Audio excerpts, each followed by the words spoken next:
রাজ্যের কর্মীদের ডিএ ঘোষণা কবে? রাজ্য বাজেটে কত শতাংশ ডিএ ঘোষণা হতে পারে? ডিএ কি বৃদ্ধি পাবে? কোন কোন বিষয়ের উপর রাজ্য সরকার জোর দিচ্ছেন? Hello friends, welcome to my YouTube channel the web education. So friends, আপনাদের জন্য এই মুহূর্তে একটা গুরুত্বপূর্ণ আপডেট শেয়ার করতে চলেছি। সেটা হচ্ছে রাজ্যের কর্মচারী, গ্র্যান্ড ইন এড কর্মচারী এবং পেনশনার যারা রয়েছেন তাদের দীর্ঘদিনের যে অপেক্ষা সেটা কি আদৌ অবসান ঘটবে এই রাজ্য বাজেটে, সেটা নিয়ে এখনও পর্যন্ত কিন্তু সকলে জল্পনার মধ্যে রয়েছেন। তো চারিদিকে আপনারা দেখতে পাচ্ছেন যে একটা কথা আসছে যে রাজ্য বাজেটে ডিএ ঘোষণা হবে, রাজ্যের কর্মচারীদের বকেয়া ডিএ সম্পূর্ণ মিটিয়ে দেওয়া হবে এবং সাথে সাথে ডিএ যে বৃদ্ধি সেটাও কিন্তু পাবে। তো গত দুদিন আগে আপনারা দেখেছেন রাজ্যপাল আমাদের যে রাজ্যের বাজেট, সেই বাজেট নিয়ে সামারি আলোচনা করেন, কিন্তু সেখানে ডিএ সংক্রান্ত ব্যাপারে কোনো আলোচনা সেরকমভাবে হয়নি। তবে রাজ্যের মুখ্যমন্ত্রী নিজেও বলেছেন যে আপনারা অপেক্ষা করুন, আপনাদের যে বকেয়া ডিএ সেটা এই বাজেটের মধ্যেই উঠে আসবে। তো এটা নিয়ে প্রশ্নচিহ্ন উঠছে যে আদৌ কি ডিএ সম্পূর্ণ মিটিয়ে দেওয়া হবে? রাজ্যের কর্মচারীদের দীর্ঘদিনের যে অপেক্ষা সেটার কি অবসান ঘটবে? এই প্রশ্নচিহ্নগুলো থাকছে। তো আজকের প্রতিবেদনে কি কি আলোচনা উঠে আসছে, বা আগামী সোমবার 22 তারিখ যে বাজেট ঘোষণা হচ্ছে সেখানে রাজ্যের কর্মচারীদের বকেয়া ডিএ, পেনশনার যারা রয়েছেন, গ্র্যান্ড ইন এড কর্মচারী যারা রয়েছেন তাদের কি এই বাজেটে সমস্ত বকেয়া ডিএ 100% দিয়ে মিটিয়ে দেওয়ার চেষ্টা করা হবে কি রাজ্য সরকার তরফ থেকে? এই বিষয়গুলো কিন্তু উঠে আসছে। তো চলুন কি কি বিষয় উঠে আসছে একদম ডিটেলস আপনার সামনে তুলে ধরার চেষ্টা করব। প্রতিবেদনের মধ্যে কি কি তথ্য দেওয়া হয়েছে। তো বলা হচ্ছে রাজ্যের নবনির্বাচিত সরকার সোমবার তাদের প্রথম বাজেট পেশ করবে বিধানসভাতে। এখানে বলা হচ্ছে যে তার আগে রাজ্যে সরকারি কর্মচারী মহলে একটি প্রশ্ন ঘুরে ফিরে আসছে, কত পার্সেন্ট ডিএ দেবে? নবান্নের আনাজ কানাজ থেকে দূর জেলার সরকারি অফিস সর্বত্র চলছে নানান জল্পনা। সংশ্লিষ্ট মহলের খবর যে রাজ্যের আর্থিক স্বাস্থ্যের যা হাল তাতে বকেয়া 42% ডিএ এক লপ্তে বা এক লাফে দেওয়াটা কিন্তু কোনোভাবে সম্ভব নয় বলে মনে করা হচ্ছে। সেক্ষেত্রে রাজ্যের অর্থমন্ত্রী স্বপন দাশগুপ্ত 10 থেকে 12% ডিএ ঘোষণা করতে পারেন।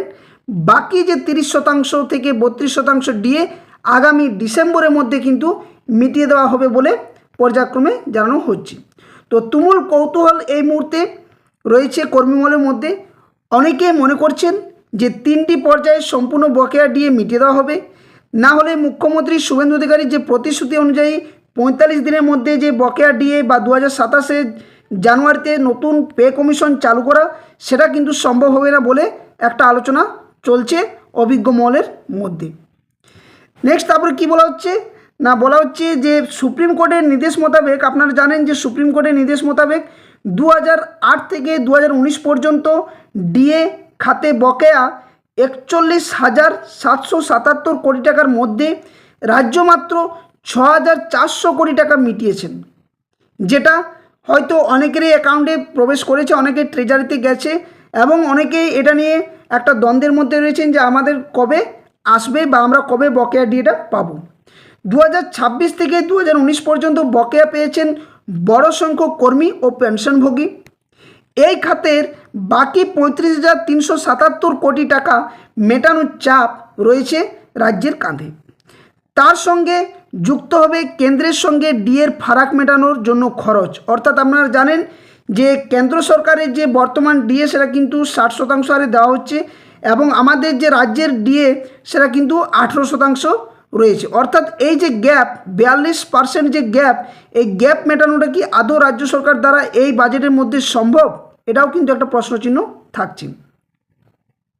ফলে কি প্রশাসনিক মহলে গুঞ্জন কি না, ডিএ মেটাতে 40,000 কোটি টাকার একটি বিশেষ তহবিল তৈরি করছে রাজ্য। এই অবস্থায় রাজস্ব বৃদ্ধি একমাত্র পথ রাজ্যের। তবে রাতারাতি সম্ভব নয়, কারণ জিএসটি বাবদ আয় বছরে প্রায় 50,000 কোটি ছুঁয়েছে। এখনই এক লাফে সেই আদায় বৃদ্ধি কার্যত অসম্ভব। আবগারি খাতে রাজস্ব বৃদ্ধির ক্ষেত্রে নীতিগত ইস্যু থাকতে পারে সরকারের। ফলে সরকারের হাতে এখন উপায় কি না, এখন যে উপায় জনকল্যাণ প্রকল্পে লিকেজ আটকানো এবং বিদ্যুৎ, জ্বালানি, খনিজ বাবদ রাজস্ব বৃদ্ধি। সেই সঙ্গে করের হার না বাড়িয়ে দীর্ঘদিন অনাদায়ী রাজস্ব আদায় করে পঞ্চায়েত, পুরসভা এবং রাজ্যের অধীনস্থ স্বশাসিত সংস্থাগুলিকে আর্থিকভাবে স্বনির্ভর করে তোলা। এই সবই এখন কিন্তু সময় সাপেক্ষ। তাই প্রথম বাজেটে কেন্দ্রীয় প্রকল্পের উপরেই মূলত ভরসা রাখতে হচ্ছে শুভেন্দু অধিকারীর ডাবল ইঞ্জিন সরকারকে। দপ্তর ধরে ধরে কেন্দ্রীয় প্রকল্পের বরাদ্দ বিশ্লেষণ থাকছে বাজেটে। স্বাভাবিকভাবেই অধিকাংশ দপ্তরের বরাদ্দ বাড়তে চলেছে। বিগত সরকার গত ফেব্রুয়ারিতে 2026-27 অর্থবর্ষের জন্য 4,06,084 কোটি টাকার অন্তর্বর্তী বাজেট কিন্তু ঘোষণা করেছিল, যেখানে নতুন সরকারের পূর্ণাঙ্গ বাজেটে 4,50,000 কোটির গণ্ডি টপকাবে। ইতিমধ্যে প্রকল্পগুলির উপভোক্তা তালিকা সংশোধন করা হচ্ছে, ফলে বহু ভুয়ো বা অযোগ্য উপভোক্তা বাদ কিন্তু পড়বে। আবার বাংলার বাড়ি, কৃষক বন্ধু, বাংলা শস্য বিমা, স্বাস্থ্যসাথী, যুবসাথীর মতো রাজ্যের প্রকল্পের জায়গায় চালু হচ্ছে কেন্দ্রীয় প্রকল্প। সেক্ষেত্রে এই সমস্ত খাতে খরচের ভার বহন করতে হবে না রাজ্যকে। ফলে অন্নপূর্ণা যোজনা ছাড়াও অন্যান্য সামাজিক প্রকল্প বাবদ খরচ বৃদ্ধির সম্ভাবনা ক্ষীণ। এই পরিস্থিতিতে 8 লক্ষ কোটি টাকার ঋণের বোঝা সামাল দিতে রাজ্যের নিজস্ব আয় বৃদ্ধি প্রয়োজন। তার জন্য পরিকাঠামো খাতে বরাদ্দ অনেকটাই বাড়াতে চলেছে রাজ্য সরকার। সেই লক্ষ্যে 5 বছরের পরিকাঠামো উন্নয়নের রোডম্যাপও তৈরি হচ্ছে। তো এখান থেকে আপনারা বুঝতে পারছেন যে রাজ্যের অবস্থাটা কোন পর্যায়ে রয়েছে। সেখানে রাজ্যের কর্মচারীদের যে বকেয়া ডিএ মেটানো এবং কেন্দ্রীয় সরকারের সাথে রাজ্যের যে ডিএর ফারাক বা গ্যাপ, সেটা মেটানো কতটা সম্ভব, বা নতুন পে কমিশন জানুয়ারি 2027-এর মধ্যে চালু করা কতটা সম্ভব, সেটাও কিন্তু এখন প্রশ্নচিহ্ন থাকছে। তো দীর্ঘদিন ধরে এই সমস্ত রাজ্যের কর্মচারী, পেনশনার বা গ্র্যান্ড ইন এড কর্মচারী, তাদের যে ন্যায্য অধিকার, সেই অধিকার থেকে যাতে বঞ্চনা না হয় সেই বিষয়ে বারংবার রাজ্যের কর্মচারীরা কলকাতার রাজপথ থেকে শুরু করে, কলকাতা হাইকোর্ট থেকে শুরু করে, সুপ্রিম কোর্ট থেকে শুরু করে, এমনকি প্রত্যেক জনপ্রতিনিধির কাছে বারংবার যাওয়া হয়েছে। অনশন থেকে শুরু করে নানান পদ্ধতি অবলম্বন করা হচ্ছে, যাতে করে নিজেদের প্রাপ্য অধিকার সঠিক সময়ে সঠিকভাবে যাতে মিটিয়ে দেওয়া হয়। তো এই বাজেটের দিকে অনেকেই কিন্তু মুখ তুলে তাকিয়ে রয়েছেন। অর্থাৎ এখানে দেখার বিষয় যে এই সমস্ত কর্মচারীদের বকেয়া ডিএ কত শতাংশ হারে মেটাবে এবং ডিএ কি বৃদ্ধি পাবে, সেটা কিন্তু এখন প্রশ্নচিহ্নের মুখে।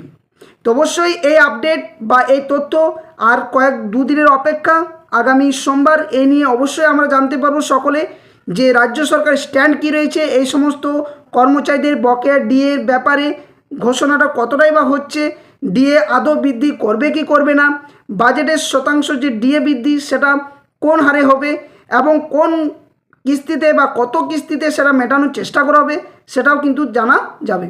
তো অবশ্যই আপনারা সকলে অপেক্ষা করুন, আর দুদিনের অপেক্ষা, তারপরে সমস্ত বিষয়গুলো ক্লিয়ার হয়ে যাবে যে রাজ্যের স্ট্যান্ড কী রয়েছে এবং এছাড়া শিক্ষা, স্বাস্থ্য, কর্মসংস্থান এই বিষয়গুলোতে রাজ্য সরকার কতটা গুরুত্ব দিচ্ছে। অবশ্য এটা বলা বাহুল্য যে গত দুদিন আগে যে রাজ্যপাল বাজেট সংক্রান্ত যে সামারি আলোচনা করছিলেন বা পড়ছিলেন, সেখানে অনেক কিছু বিষয় উল্লেখ রয়েছে। আশা করছি এগুলো খুব দ্রুত যদি ফলপ্রসূ করতে পারে, তাহলে রাজ্যের যে বেহাল দশা সেটা অবশ্যই ফিরে পাবে এবং সাথে সাথে রাজ্যের কর্মচারীদের যে দীর্ঘদিনের অপেক্ষা, সে অপেক্ষার অবসান ঘটবে। তো সেদিকে অবশ্যই আমরা নজর রাখবো। এই ধরনের আপডেট পাওয়ার জন্য অবশ্যই আপনারা চ্যানেলটি সাবস্ক্রাইব করে রাখবেন। রাজ্যের বাজেট ঘোষণার দিন অবশ্যই যাটুকু আপডেট সম্পূর্ণ ডিটেলস তথ্য আপনার সামনে নিয়ে আসার চেষ্টা করা হবে। তো সকলে চ্যানেলটি সাবস্ক্রাইব করে পাশে থাকা বেল নোটিফিকেশন করবেন। আর যারা ভিডিও ডেসক্রিপশন বক্সে চেক করবেন, অবশ্যই সেখানে Facebook page official Telegram channel link দেওয়া রয়েছে, সেখানে যুক্ত হয়ে যাবেন। ওখান থেকে যে কোনো আপডেট তথ্য পেয়ে যাবেন। ভিডিওটি ভালো লাগলে ভিডিওটি লাইক করবেন, বাক্সে শেয়ার করবেন অবশ্যই। তো এই ছিল সম্পূর্ণ আপডেট। ভিডিওটি অবশ্যই বাকিদের সাথে শেয়ার করতে ভুলবেন না। ধন্যবাদ। জয় হিন্দ। সকলে সুস্থ থাকুন, ভালো থাকুন।